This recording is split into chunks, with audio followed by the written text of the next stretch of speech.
Welcome back and thank you for staying with us. Now, Mozambicans are fleeing to Malawi due to violent protests over disputed presidential election results. Now, the opposition leader, Venancio Mondlane, claims vote rigging and has called for protests. Over 2,000 Mozambican families have sought refuge in Malawi, and the situation is dire with tensions running high. Now, so many questions are being asked, like will the international community intervene to help resolve the crisis, and so much more questions. Now, joining us on the conversation to help us, touch base on this particular topic, we have Wilker Dias. He's Executive Director, Decide Platform from Netherlands. Thank you so much for joining us. Thank you so much. All right. Now, speaking of this particular issue, it's been, at the forefront of discussions for some time now. How much of this conflict stems from long-standing issues between the ruling Frelimo party and opposition groups like, Venancio Mondlane's party? And also, how significant is the election controversy in igniting the violence? Because we did speak to, an analyst last week, and he said, whatever is happening, the protest and the tensions in Mozambique at the moment is not connected to the elections.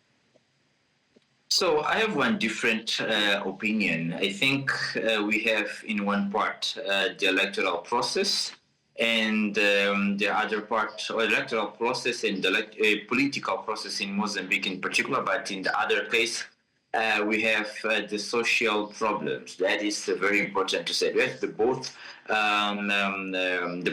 reasons for that all conflict. In the political sector, we can say it's not something new for our democracy. In the most part of our history, we have that signals of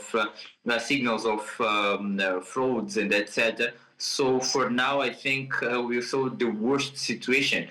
Because the most part of the Mozambican people right now have access to the basic things, so the laws and the internet right now have a good influence to the most part of Mozambican people, learning more about our democracy, learning more about our laws. So that is the reason we have that people very sad in the streets and etc. and make that all things happen, the protest, demonstration, and etc.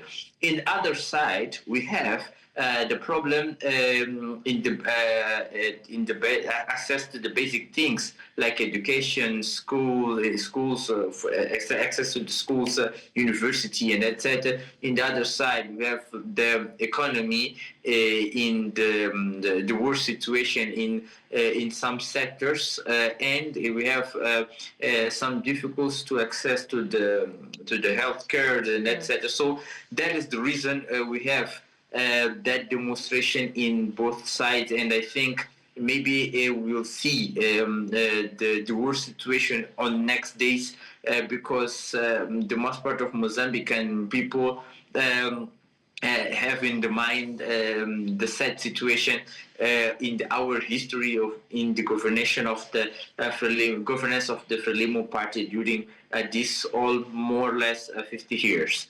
Okay. All right. Now, you mentioned the Constitutional Council earlier. Can you explain the role of Mozambique's Constitutional Council in this particular crisis? How exactly did the validation of the election results, exacerbate tensions?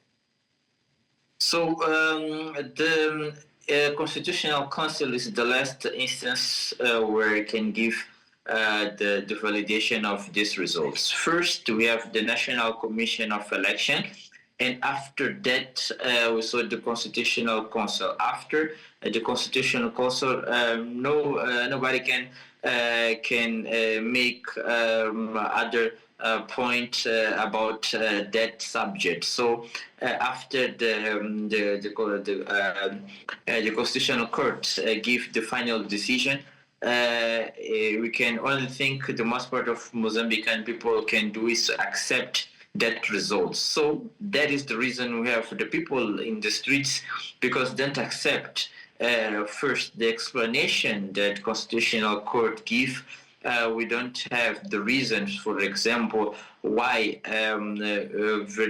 Frelimo Party lost 5% of the votes, and that percentage going to Venancio Mondlane, in particular, to that candidate. So that is the reason we have that repetition of our history, because all years is the same thing. On last years, we saw on the local election. The same thing. The government, in particular the Frelimo, the Constitutional Council, don't give any explanation, for example, why he changed the results in Zambezia, in Kilimani City in particular, and go to Vilankudus in the other part. That is the reason we saw one more time on this year, and the people go to the streets and make that protests. Okay. Now, let's go back to the issue of Mozambicans fleeing to Malawi. Now, what is the scale and impact of this displacement crisis? If you could tell us, also, how do you think, or how are neighboring countries like, Malawi responding to the influx of refugees from Mozambique, especially in districts like Nsanje, which are overwhelmed already with thousands of refugees? In most part of the times when we saw something happening in Mozambique, Malawi, it's the one point of most part of Mozambican people going there to them for some refugees during this whole process. So right now it's not different, because if you look, for example, in Tete, it's the province in the border of Malawi. We have it's one of the province we see. We saw so many deaths, people arrested, and the police using the real bullets on that side.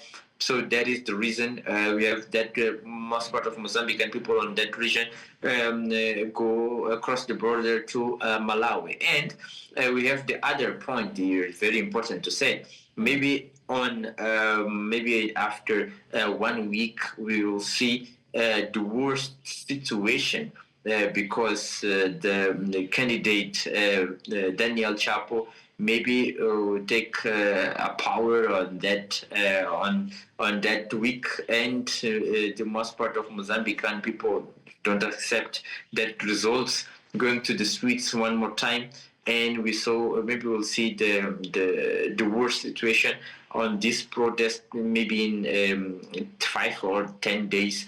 So that is the reason we will see more Mozambican people across the border. And it's not only Malawi, the destination of the Mozambican people. Yeah. We saw some part of that go to Eswatini, going to South Africa to protect themselves and their families for this whole protest in our country. Now, okay, so there have been reports of fuel shortages, bank closures, and also halted business activities. How sustainable is the country's economy under these conditions? So right now it's very chaotic.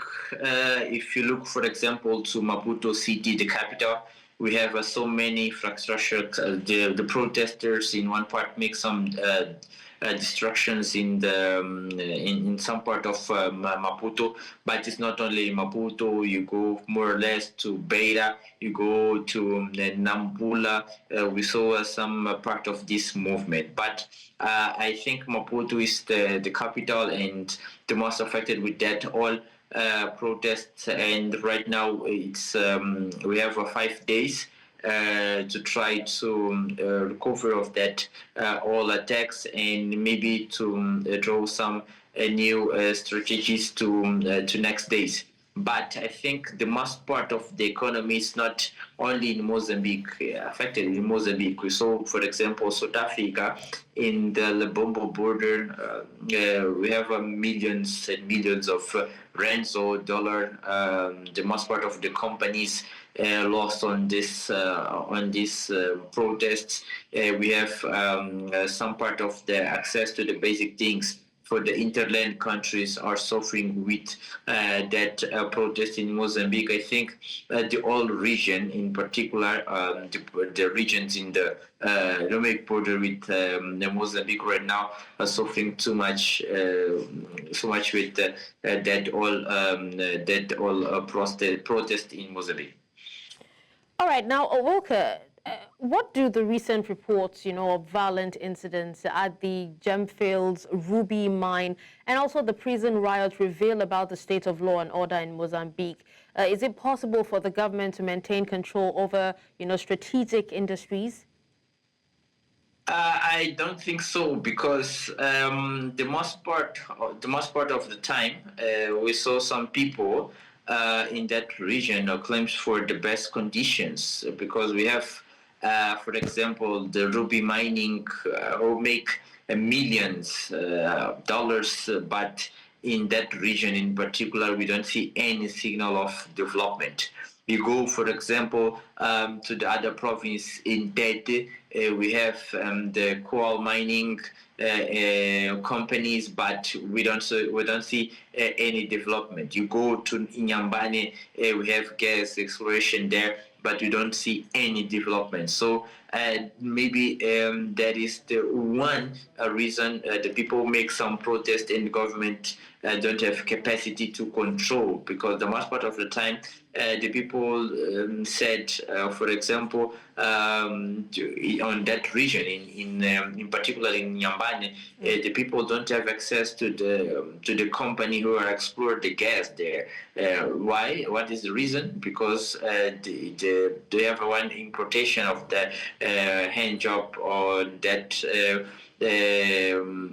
area, for example, from Maputo, from South Africa, from the other regions, but not only in Nyambane. So that is the reason we saw that type of things. You go to Nampula, we have the same thing in Kenmare, when the population said the Kenmare don't give conditions, or the government don't give conditions to development on that area. So that is the reason I said maybe we'll see. Maybe it's very complicated to maintain the control on this area, and that is the reason we saw some people from that companies are going to the other part and try to escape of this whole process.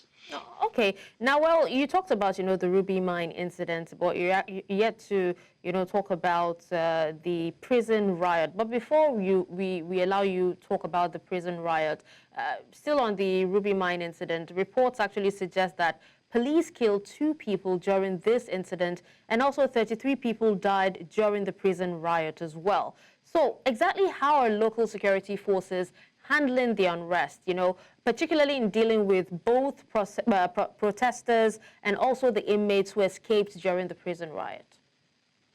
The Mozambican government, and in particular the police here in Mozambique, don't have capacity for now to control this type of situation. I think it's not one case of preparation. It's a case of their leaders in front of that commander forces and etc. If you look, for example, in the most part of the case, the police use the real bullets to shoot the people. And it's very different, for example, if you compare with the other countries around the world. We have more than 277 persons dead during this whole process. We have more than 580 persons shooting by real bullets from the police. So that is the one explanation to say the police in Mozambique don't have capacity right now to deal with this point, and it's a big violation of human rights. And we don't have, for example, we don't see any other organization or big organization to make some notes and to condemn that type of attacks, in particular from the police. So I think it's a very bad situation. And if you look, for example, for the last the last action we saw in the prison. We have two videos talking about that subject. In one video, we saw the prisoners' lives. In the other video, we saw the prisoners dead. So that is the one example. The police, the most part of the time, of shooting that people don't have any responsibility. I think we have more than 33 persons dead in a prison. So I think it's it's one time to open one investigation.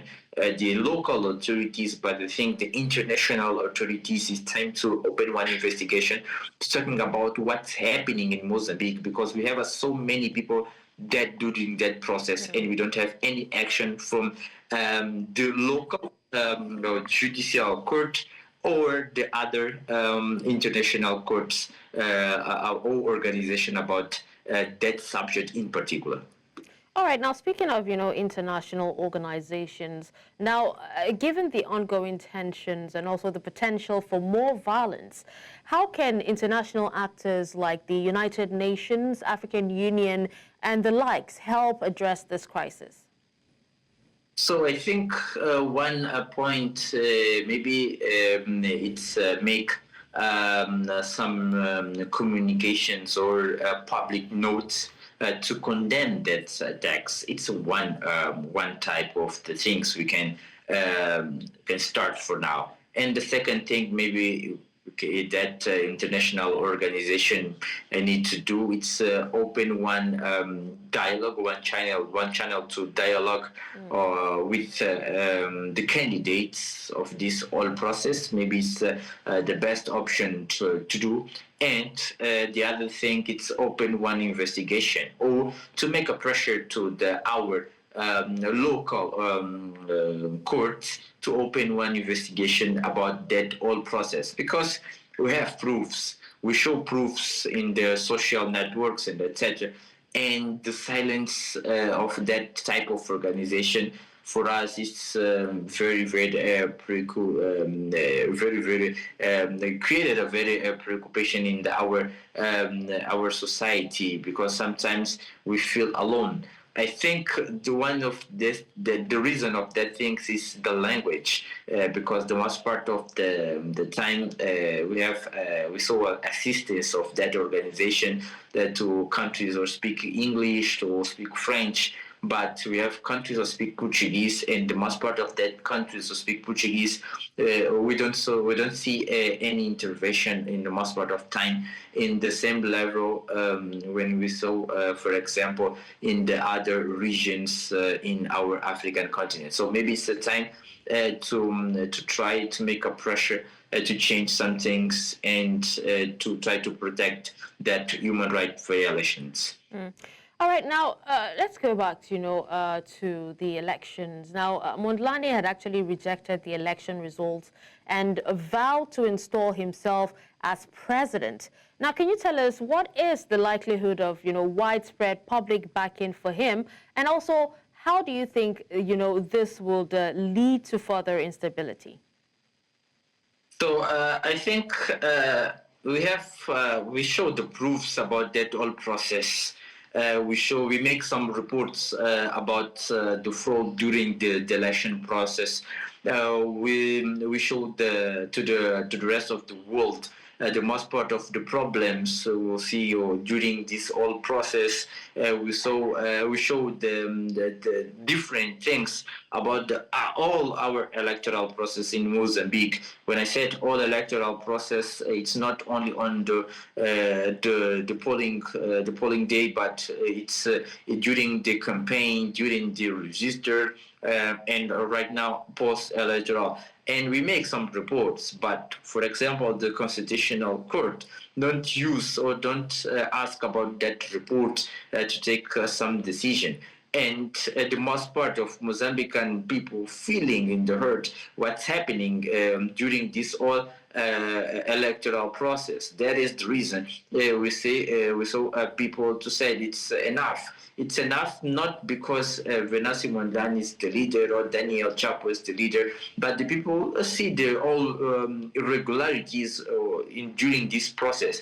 That is the reason we have so many people in the streets. So I think that is the one point. Maybe in the future, or for now, Venancio Mondlane have more attention because it's the only part he fights for to try to solve that problem and show that real problems in Mozambique during this process. But I think it's not during this process, in all this governance process in our history here in Mozambique. So I think that is the central problem during this process in our country, and maybe we can. The only thing to try to solve that problem is not only one dialogue, but I think the government, the Frelimo government, need to say something about it. The most part of the time, still in quiet, don't say any word.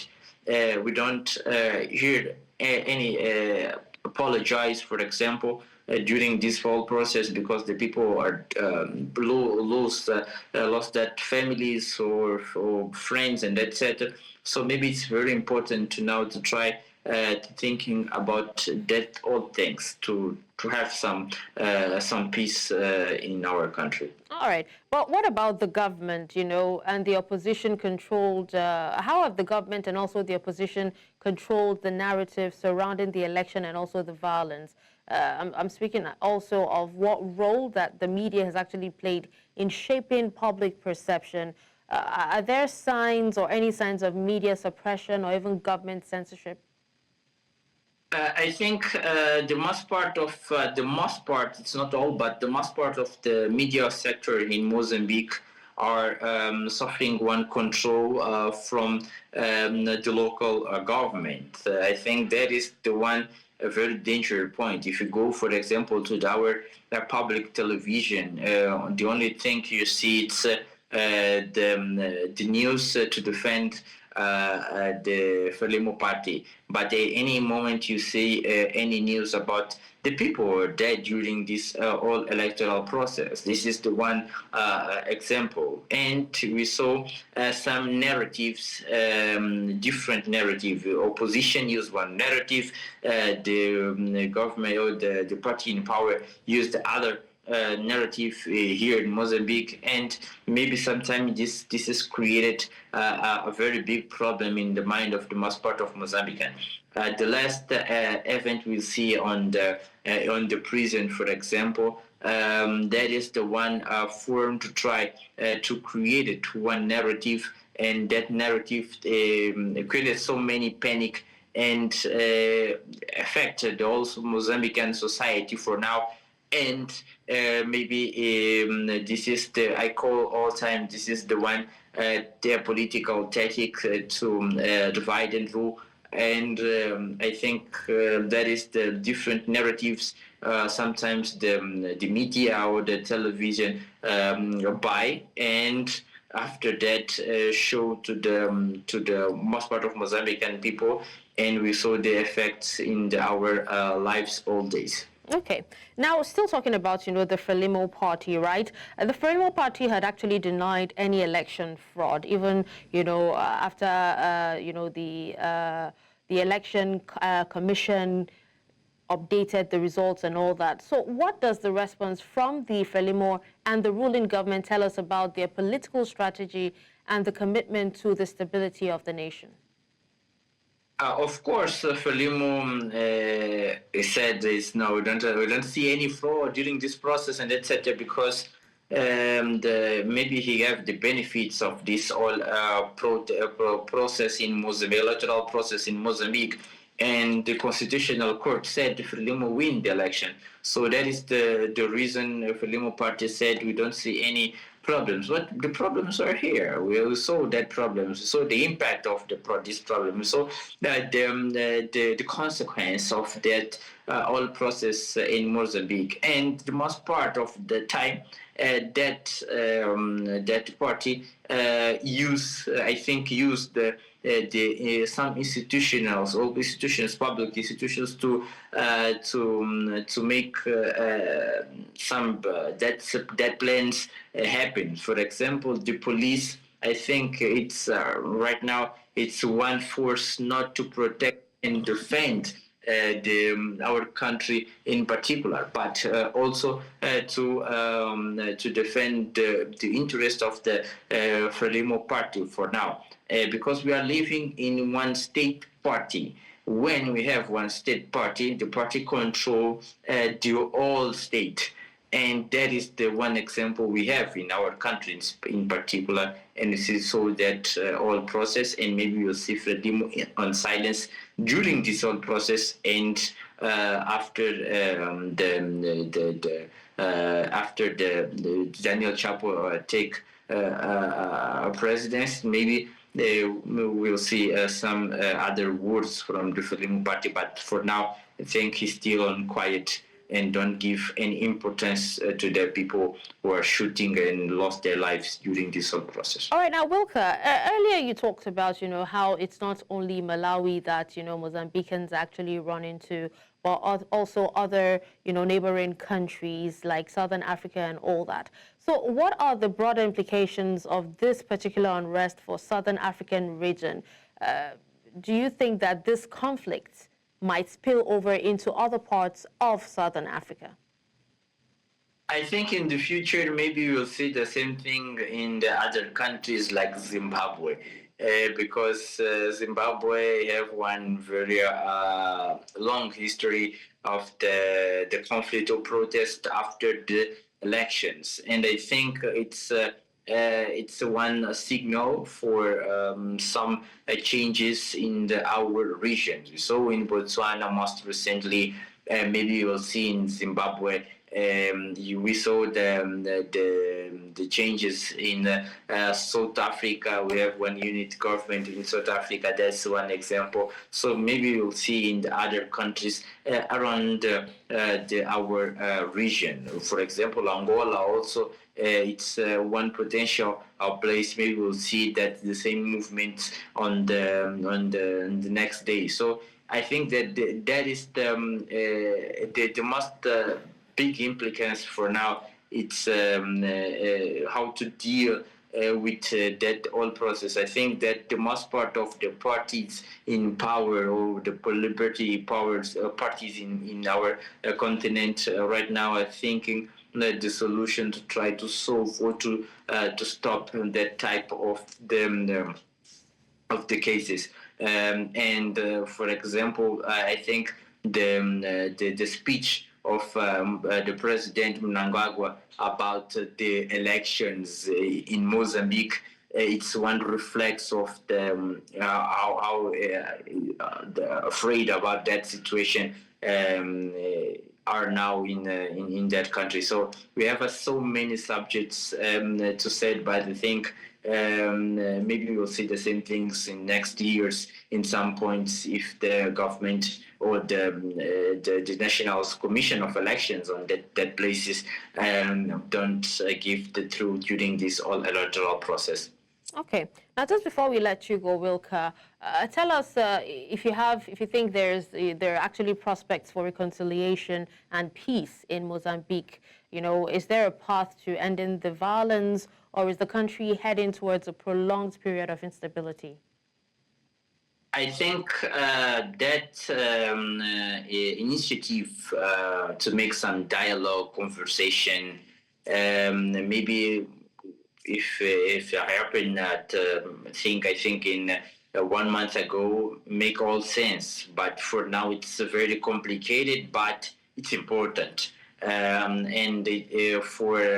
have success on this whole subject, it's maybe very important to have all actors in our society, Mozambican society. When I said all actors, I said the most important parties in power, the candidates, some organization of the civil society will make the observation during this whole process. And after that, maybe it will be very important to see some members of the international community to mediate that whole process. I think with that all actors, maybe we can have some success during this process. But it's late, but it's important for now to try to solve that problem in our continent, our country, sorry. All right. Well, thank you so much, Wilker Dias, Executive Director, Decide Platform, for joining us on the conversation this evening. And with that, we'll take a quick break, and we will be back shortly. Stay with us.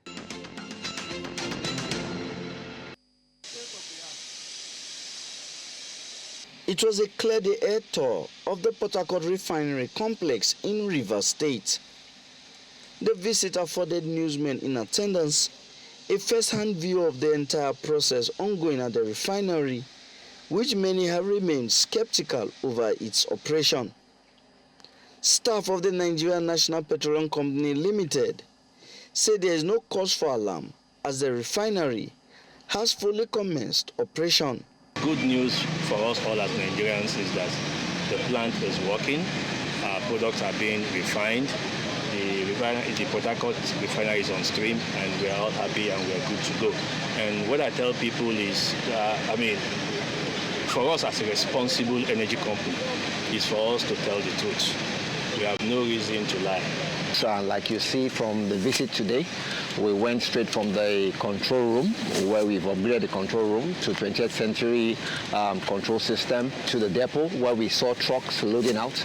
And that's a demonstration and a testament that NNPC, we can make things happen, we make things work, and with the support of every single staff, both retired and currently employed, we're able to pull off the revamp of the old Port Harcourt refinery. Yes, it's just a misconception. The plant is fully on stream, as all the guests who have come in have seen, and producing very good quality products, and we're trucking out. So let the message go out there that Port Harcourt refinery is back, efficiently back. The NNPCL also took time to clear the air on allegations making the rounds. Welcome back. Now, the Port Harcourt refinery in Nigeria has resumed operations after years of dormancy. The refinery, with a capacity to process 210,000 barrels of crude oil per day, is expected to reduce Nigeria's dependence on imported fuel, create jobs, and also improve energy security.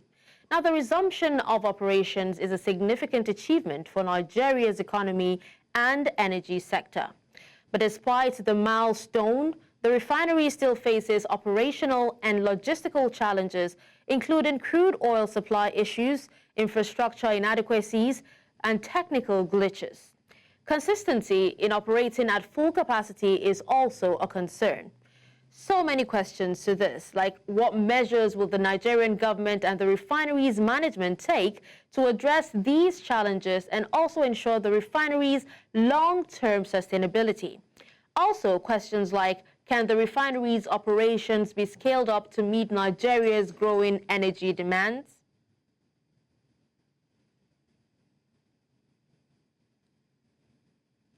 Let's take a look.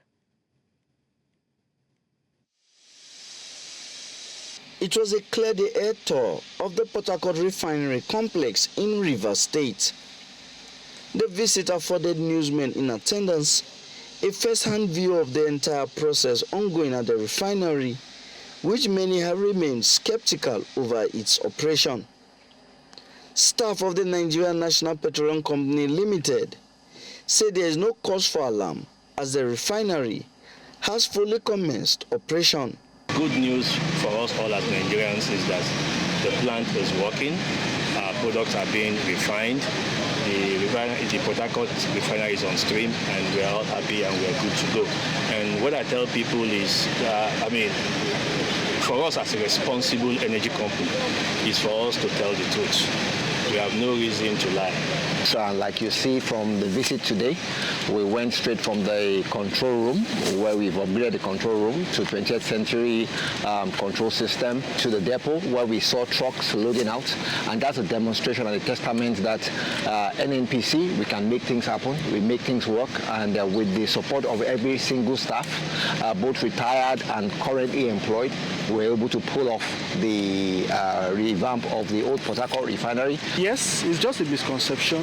The plant is fully on stream, as all the guests who have come in have seen, and producing very good quality products, and we're trucking out. So let the message go out there that Port Harcourt Refinery is back, efficiently back. The NNPCL also took time to clear the air on allegations making the rounds over the refinery's blending process, saying the reports are steeped in ignorance. PMS is basically blended. The last phase of any refining operation is finishing. And in finishing, you make it to the spec you want, basically by blending what you produce directly from your plant. So blending to produce PMS is the norm in the industry. Every refinery in the world, they do what we call blending. Blending is a refinery process. So what we're doing here is not out of norm. It's a normal refinery process that we're following. And what we try to do as much as possible is to make sure that we don't do this in isolation. We work with our regulators, the NMDPRA, to make sure that the products we churn out to the Nigerian public meets the specifications that are required before we truck out. The NNPCL says that it has set its sight on the new Port Harcourt refinery, which is also undergoing repairs, and is optimistic that just like the old refinery complex, it will soon be on stream. In Abuja for News Central, I am Amadine Uyi. Well, we'll wait to see the results that, this refinery actually, comes up with, and also how much impact it has on the populace, and especially those talking about the Niger Delta people. And let's also hope to see that, other refineries like that of Kaduna and also Warri, is brought to optimum capacity as well. And with that, we wrap up the conversation for today. Thank you so much for staying tuned. I am Darshan Usman. Compliments of the season.